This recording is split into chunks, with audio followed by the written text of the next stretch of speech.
Anything ITVX and the ITV Sport YouTube channel have highlights of every single game.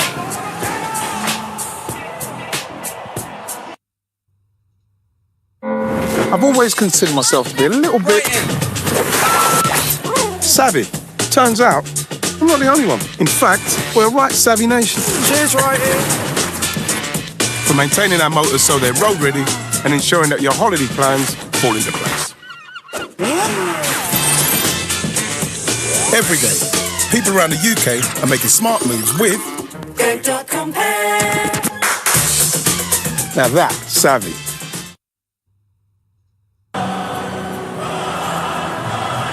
Team's not out yet for the second half. Whatever the guilt of the goalkeeper, Robin Williams, this will carry on. He's actually played pretty well, hasn't he, after that? I think he's made some good saves. No, says Gary. Gary's blaming him for that the ball going through his legs. Maybe he did come too far, but I think just on South Africa, I think they've started very nervously.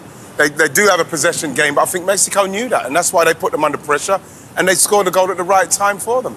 South Africa haven't actually shown a great deal, have they? No, they had a little counter-attack after about 5 or 6 minutes. You thought that could be quite interesting, but they've not got it going. They don't look like they've got that quality, and I think a couple of times they have got into the final third. It's looked really scruffy, so it's going to be tough for them. Mexico have just got a bit more up front. Yeah, they look like they're lacking that self-belief. Yeah.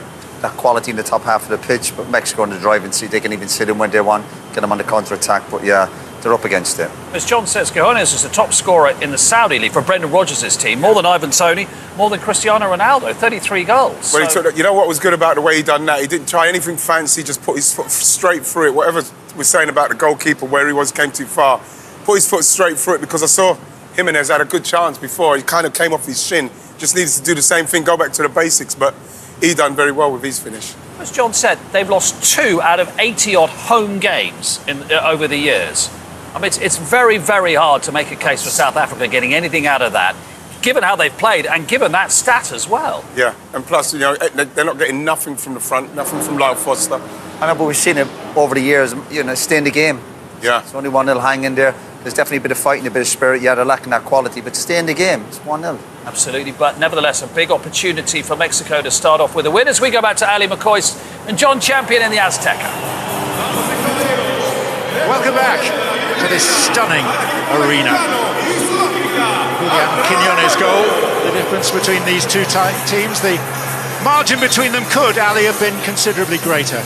Yeah, I think so. I think the lads are spot on in the studio there. They've been disappointing, certainly in forward areas. Mexico have certainly been a far greater threat, for sure.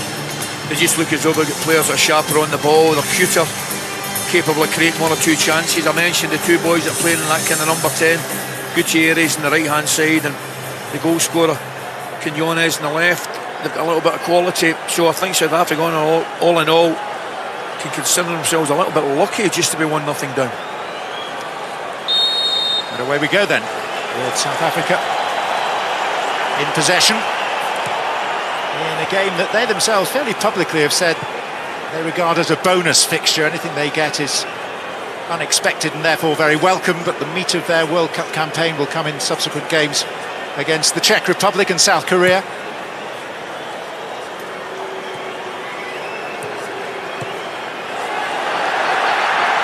Here's Fidalgo. He's failed to take advantage of a very promising situation, partly of South Africa's making. Gutierrez has a go. I mean, that's just remarkable for the goalkeeper. It is Ronwen Williams. I don't know what. I mean, I'm baffled at what he sees there. And to be brutally honest with you, Fidalgo should do better. I think he was going to hit it first time, decides to take a touch, waits in the centre forward, waiting to move. Look, what are you thinking about there? Yeah, I know he's looking for a centre forward, but he's got to get a shot away, Fidalgo. I mean, that's a real opportunity. That should be 2-0. Goalkeeper's got away with it. I mean, that's incredible, John. Mudau.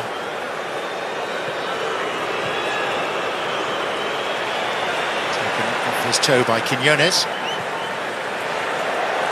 And it is Alvaro Fidalgo. Are you having had the benefit of some thinking time at half-time? Yes. Are you in with Roy Keane in piling in on the goalkeeper for the goal as well? No. I'm more on Gary's side. I think the goalkeeper has to shoulder some of the responsibility, yes, because I don't think it's a good ball into that area. However, come on, the midfielder, he has to take a better touch, come on. So I'm not saying that the goalkeeper's getting away with it scot-free, but I think the vast majority of the blame must go to Sitole in the middle of the park. And my main reason for saying that is I'm not seeing Roy for about 2.5 weeks till I go back to New York. He's got a reasonably long memory. Jimenez, Quinones, away from Sitole, and then tries the wildly ambitious. Work on his face. Yeah, I know, he's one of these players, John, you can see he's just a confidence player. You know, he's got the early goal, which he took well. And incidentally, I thought they were a little bit harsh on the goalkeeper for the goal as well. I'm not sure he's got time to, you know, close his legs and prevent it happening, but it's still a good finish, as Righty said. He just keeps it down low and hard and takes his chances and earns his little bit of luck, if you like.